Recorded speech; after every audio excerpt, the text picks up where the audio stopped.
Broadcasting from the business capital of the world, this is the Podcast Business News Network. Welcome back, everyone. I'm just going to preface this podcast by saying not everybody's going to agree with this. And this has nothing to do with politics, religion, anything like that. This is about you and your life, your daily life, the choice you have.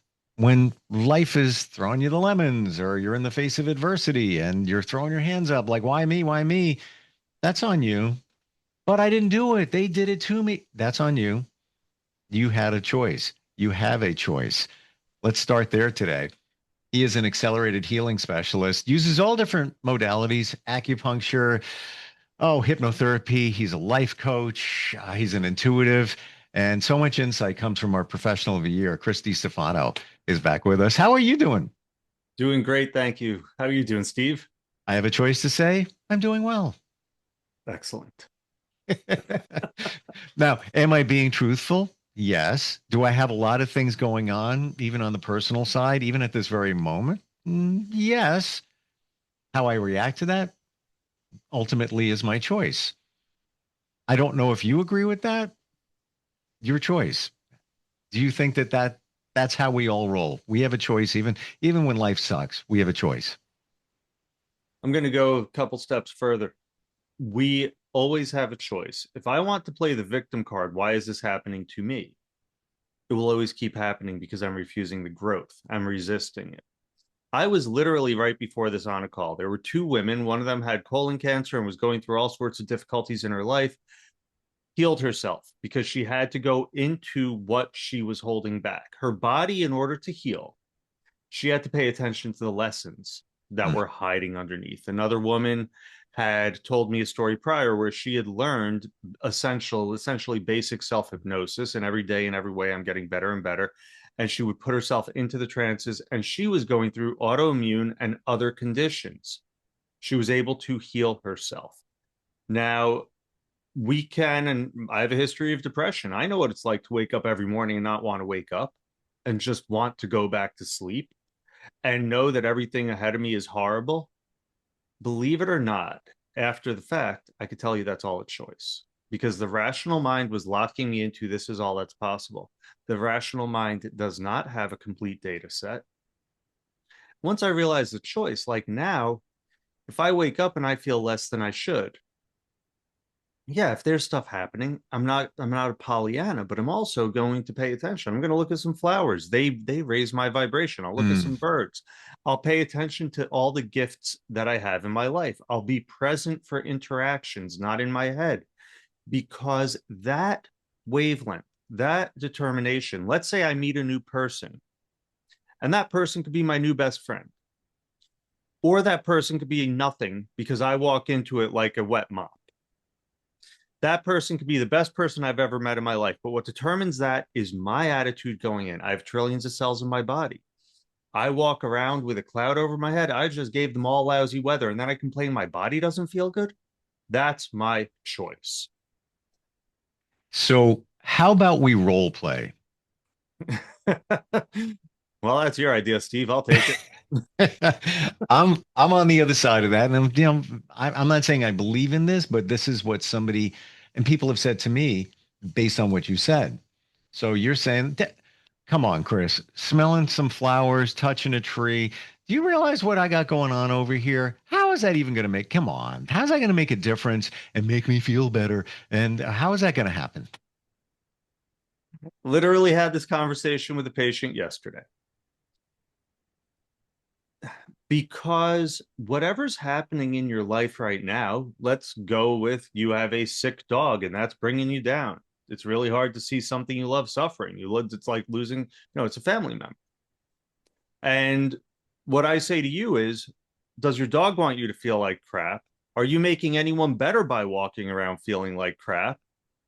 Are you giving anything to the world, or are you just your dog is sick, you come home and you're a miserable sot?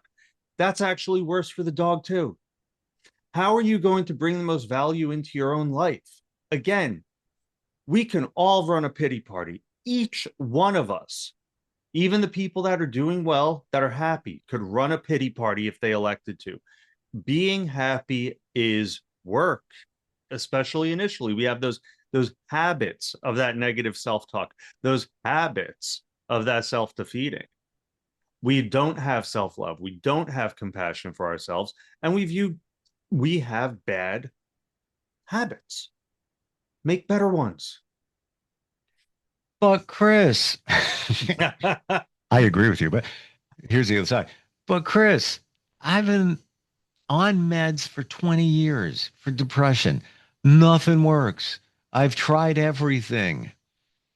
And you don't understand. You just don't get it. This is my life and just this is the way it's going to be.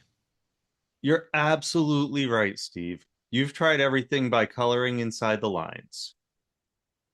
And how's that working out for you? I'm still So, depressed. exactly. So, do you want to be depressed or not depressed? That's the real question. Would you like to not be depressed? Of course, Okay. Are you exercising? a little bit. Have you done your own research? On what? Depression. Yeah, I've Googled it. Sure. I know about it.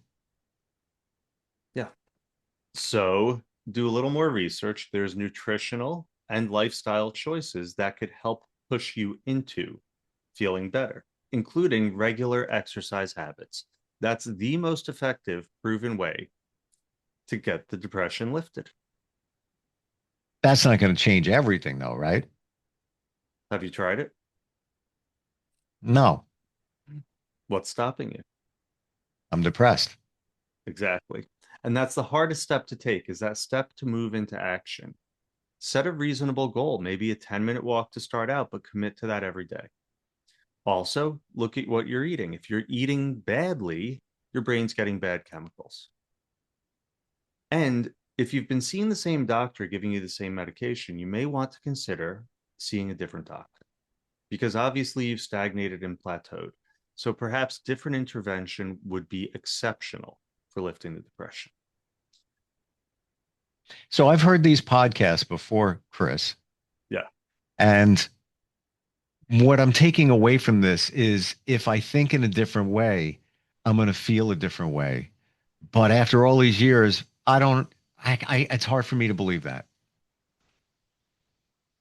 And that's exactly the loop that you're in. It's, catch 22 or a vicious cycle. Your thoughts are limiting your ability to get out of that loop of thoughts. For a lot of people, and this is one of the hardest steps, if you could find your faith. I have a lot of people who've gone through or are going through the 12-step program. I actually spoke with a patient the other day who has a history of depression, and it recently lifted, and he's going through it all right now. And he goes to meetings multiple times a week, and we discussed whether or not he would start drinking again if he didn't go to meetings. Most likely not. So then we established he's no longer going to meetings for himself. Now he's going to meetings to help lift other people up. So he's shifted into altruism, which has then lifted him up and made him even happier because he is operating from service. When we connect to a higher purpose beyond just us, loving ourselves enough to be able to give fully, that actually lifts depression. Altruism lifts depression. So Steve's back. Everything I said to you in our role play moment is things I've heard from people I know and I'm close to. And what you're saying, I've said to them because I believe them. I've heard them from you in previous podcasts. I've experienced them in my journey. I've researched them, looked deep into it. So that's where they came from. And I'm not minimizing anything for anybody and struggles and challenges or anything like that. I was just repeating things that I hear. Yeah. Now, when we are of service to somebody else, whether you volunteer, you help somebody, you help an organization, this is not scientific. This is just kind of get a barometer on it. Let's say we're coming up with a treatment plan for somebody to move their life forward. Maybe they're dealing with some depression. They have challenges. They have that addicted to suffering mindset. They're in the victim mode. Helping others, scale of 1 to 10, or even percentage, up to 100%. Where would you put that in your opinion of how it could? And everybody's different. Every situation is different. This is not scientific. Where would you put that? I'm genuinely curious. I believe in it fully, but I'm curious. Truth be told, if it's authentic, it's honestly, if it becomes something real and authentic, it's 9 or 10. It's that simple. Like, my work rewards me because I am at a high level of service. I'm helping people with because I know this is why I'm here. Hmm. Thanksgiving was amazing because I hope yours was good. It was good. It was quiet, and that's good. Because after Thanksgiving, I stopped at a gas station because I had to get gas and pay for some stuff. So I go into the gas station. This woman in front of me in line has her cards get declined. 2 cards, insufficient balance, $25 worth of stuff. I'm paying in cash. I open my wallet. I have a few bills in there. So I pay for my stuff and I just tell the cashier, take care of her too. And because this woman was having a very bad day on my favorite day of the year, on a day based on, and so I was thrown a softball to be able to help a person. Hmm. And she was so flustered going through her purse. So the guy behind the register says he just paid for your stuff. She doesn't even know what he said. I'm already mostly out the door. I just say happy Thanksgiving and leave. So it was completely anonymous. And now I'm telling people, but it's not, I'm not telling, it's just, the feeling was that I was doing something. It felt very good for me. Yep. To be able to help someone that needed it in a way, real time. So that immediately raises our mood immediately, because that is biologically, that's one of the most important things we could do. We could support our community because our community supports us. Biologically, foundationally, that's what we are. So it's super powerful. Hmm. I agree. And as you're giving us insight, my brain is going through, I'm not even trying, but all those times where I did a little something. And I still remember, this is probably 3 months ago, 4 months ago, I was Yeah. at a convenience store buying a cup of coffee. Woman in front of me pays for my coffee. Now, got to be honest, she didn't look like she was well off or anything like that. And I'm like, ma'am, you don't have to do that. It's okay. She goes, no, I want to. And I looked her in the eye and I said, I will pay it forward times 5, if not more. And I promise you. And I waited a day and I waited 2 for the right moment. And I found that moment where I did. And I Yeah. still remember that. I remember 2 years ago, I was in a grocery store and a woman's on a little scooter and she's trying to reach for something in the frozen food aisle and she can't get to it. I did a sprint, jumping over things. Just so I'd be there. I'm here. Happy to help you out. What do you need? Frozen peas. Got it right there. What else? What else can I do for you? Be my honor. I would love to. She goes, no, Yeah. I'm good. I got it, but I really appreciate it. I could tell you where it was, the store, the time, everything, because it resonated so much with me. Little tiny thing, but I still Yeah. remember it. You get on an airplane. There's a woman who's 5 foot nothing, 80 pounds soaking wet with a bag the size of Utah. Just sort of without even thinking, well, I'll just put it there for you. You just put the bag up because that's the most natural thing for us to do. And it was amazing in the gas station. The woman was like, after she had trouble, she's like, just ring them up ahead of me. And the cashier's like, I'll have to ring you up again. She's like, that's okay. So, like, literally, the world threw me a softball to help someone. Like, Mm, this woman was obviously kind. She was in trouble. Like, this was the easiest good deed I've ever done. yeah. I'd have been a damn fool to miss that opportunity. I got more out of it than anyone else. You know what? I just got a download from what you just said. And that is, we should look for the opportunity to help others. We're all in our little zone, our little bubble. We're, on our phone, busy, busy, busy. Da, da, da, da, da.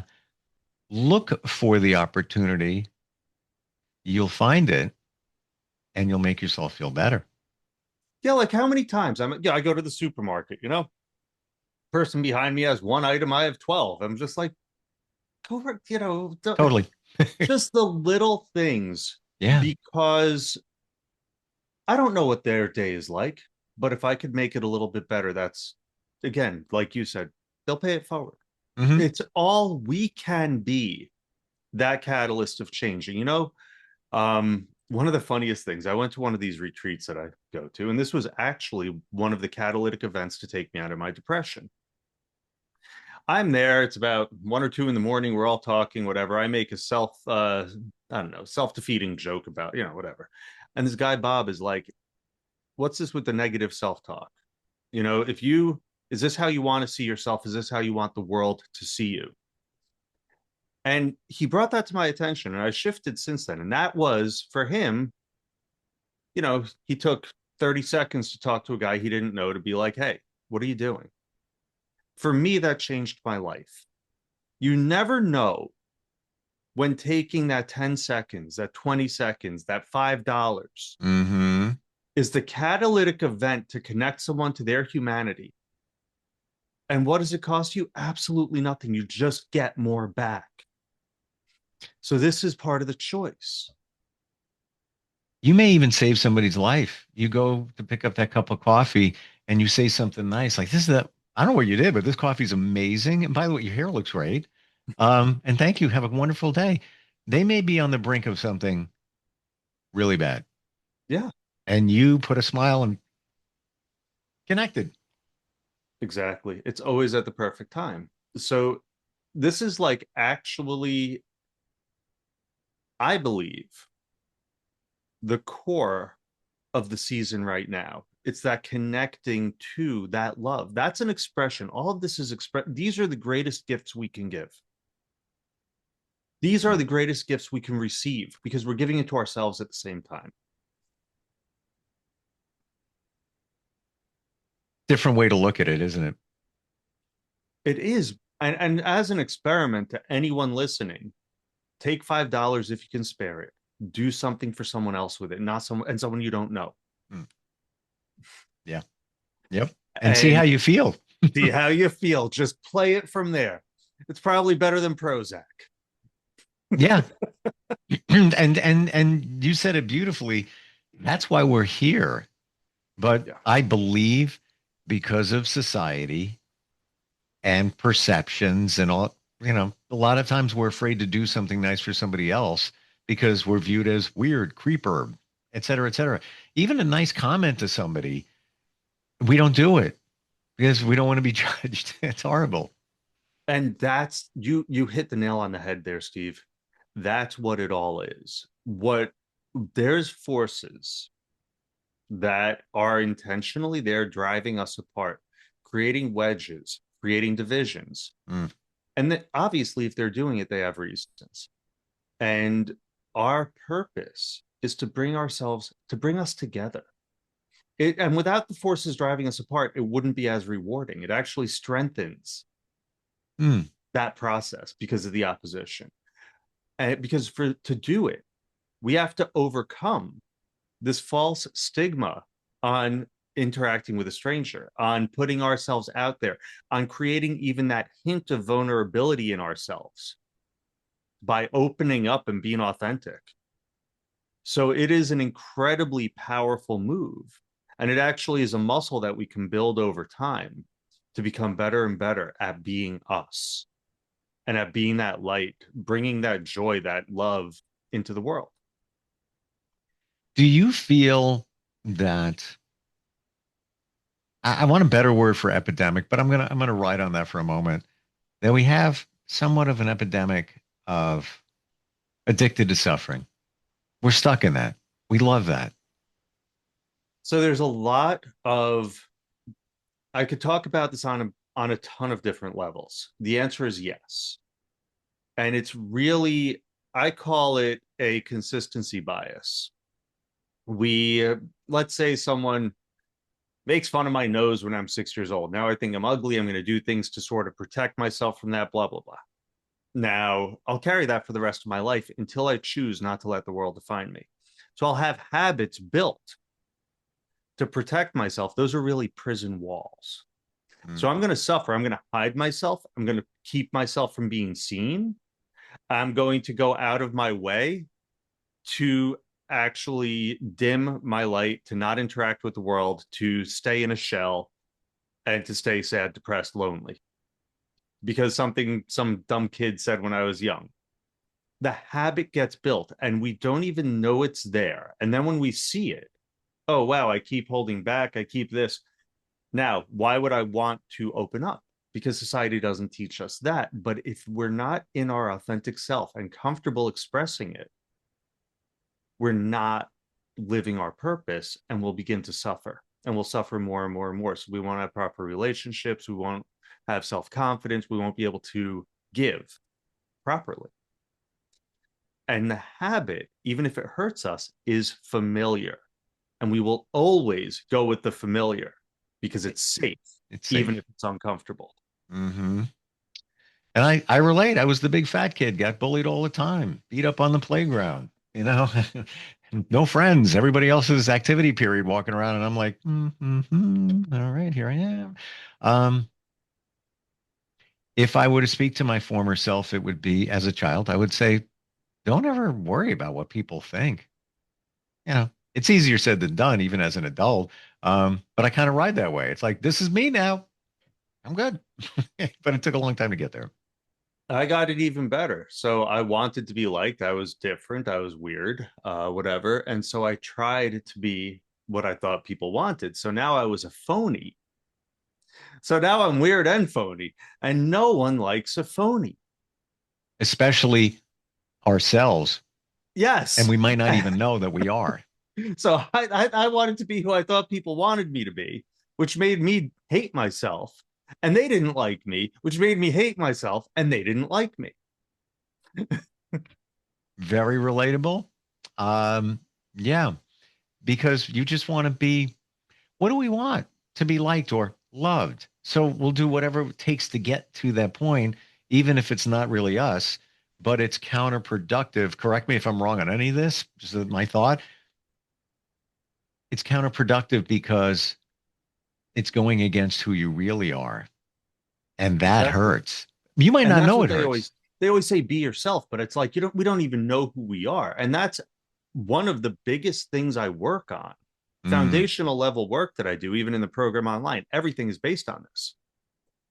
First, we have to begin to love ourselves. It's a cliche, but it's true. And you don't know it until you know it. And there's a song by Sting. It's called um, Alien in New York. Englishman in New York. That's what it is. And it's about I'm a legal alien in New York. Like I'm trying to fit in. No, I don't like this. I like toast done, burnt on one side. That's English, Englishman in New York. And there's one line in the song, be yourself, no matter what they say. Yeah. And I love And it. that's powerful. That's powerful. It always stuck with me. It's like no matter what, be yourself, no matter what they say. Easier said than done, though. Um, and the authenticity, if you don't realize that you're not being authentic, well, how would you know? And we get, we're running out of time here, but how would you know you're not being authentic? I'm not really being me. How would I know? So this is a huge amount what I do with the somatics and with the hypnosis, but the for the layman, it's very, very simple. This is the same thing that I do. You feel it in your body. Lies are held in the body. So if your body feels like hell, if you start developing some weird chronic whatever, you are truly out of sync. Like bad business deal. I made one with a guy, I put down a deposit. I owed a lot more. And I was like, oh my God, these people are like not ethical. I shouldn't work with them. They're bad. So I knew I'd have to leave that money on the table. When I finally called up, spoke to him, and said, we can't work together, and hung up, I had pain in the back of my neck, and it was gone. The second I hung up the phone, the pain was gone. So when we're not in sync, we will have pain. That's why a huge amount what I do is working to open up those areas of the body, because the truth then has to happen. It releases that holding of the pain. So yeah, if the body hurts, if you're depressed, if you're depressed, you're out of sync with who you are. If you're anxious, you're out of sync with who you are. It's that And simple. even in that business deal, it's almost like the loop. We're going around in a loop because what are you thinking? Oh, you know what? I'm going to stop it as it is. But I'm losing money. You know what? I'm mad. That hurts. That stings. Oh, geez. But you're going to be miserable for that and also for not being authentic. And I've been there too. Know exactly. Every situation is different, but even recently had a partnership with somebody I'm closer to, and then we had different visions of it. And I parted ways, had to make a payment, renegotiated. It was a little dicey there, but we got done. Felt so much better because that wasn't my vision. But here's how the universe came back. With not into detail, and it's not worth it. It came back in my favor, and the check I had to write, it was a wash. Something else happened, transpired within this whole thing that came into my favor, and I was like, "Oh wow, wow, hey, thanks, it's really cool." It's almost as if that's the way it was supposed to be. So one of the most powerful things, and I can end with this, it's easy. It's an economic principle. It's a simple one. It's called sunk costs. What that means is if I've put a $500 deposit on something and I decide it's trash, am I going to commit more to it? Or am I comfortable saying that is money I've spent? I can walk away from it.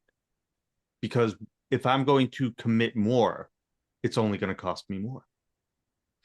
And that at a certain point, we make that discernment in anything in life. It's a sunk cost I've invested, but it's not true to me. And we could try to get back what we can, but we have to be willing to just walk. Mm. We pay to go to school, don't we? In a lot of different ways, Steve. We pay for college.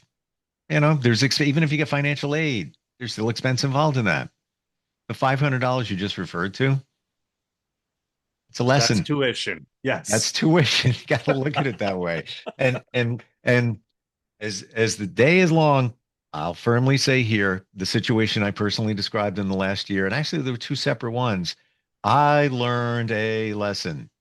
Yeah, and that lesson connected to my childhood in that situation. Nothing bad, but I learned a lesson. And I'm happy for it. I can honestly say, like, oh, pattern. Gotcha. There you go. All right. it's powerful. It really is. Good stuff today. Very relatable, I think, for all of us. And again, we're not minimizing anybody's hardship and pain, but just maybe suggesting look at something in a different way. And ultimately, you have a choice. You have a choice. Yeah, and Steve, this really is what I do and what I specialize in. So if anyone has an issue, they can contact me, acceleratedhealingspecialist.com, Chris at Accelerated Healing Specialist, or scarsdalehealth.com, because this is seriously the way a lot of people handle it, overcomplicates it. When you empower yourself, when you really take ownership of your life, because it is your life, then it becomes the greatest thing. Here's last thing I promise. I would not wish my journey on another person. It was challenging and it still has its own, but I would not give it up for the world. I agree with you. Anyone that's been through it does. And we've all been through things when we're at a certain point where we figured some things out. I can say that now. I agree with you. If this was 3 years ago, 5 years ago, I wouldn't even know what you're talking about. And I'm sure many people are watching and listening saying, what are these guys talking about? When you start figuring it out, number one, love yourself. Number two, be yourself, no matter what they say. Things start changing in a good way. Thank you for today. Thank you for your transparency too. Everybody has a story, and I find that we learn from other stories, and learned a lot. As always, I always learn a lot from you, and I appreciate it. Thank you, Steve. It's been an absolute pleasure. Likewise. All right, we'll be right back.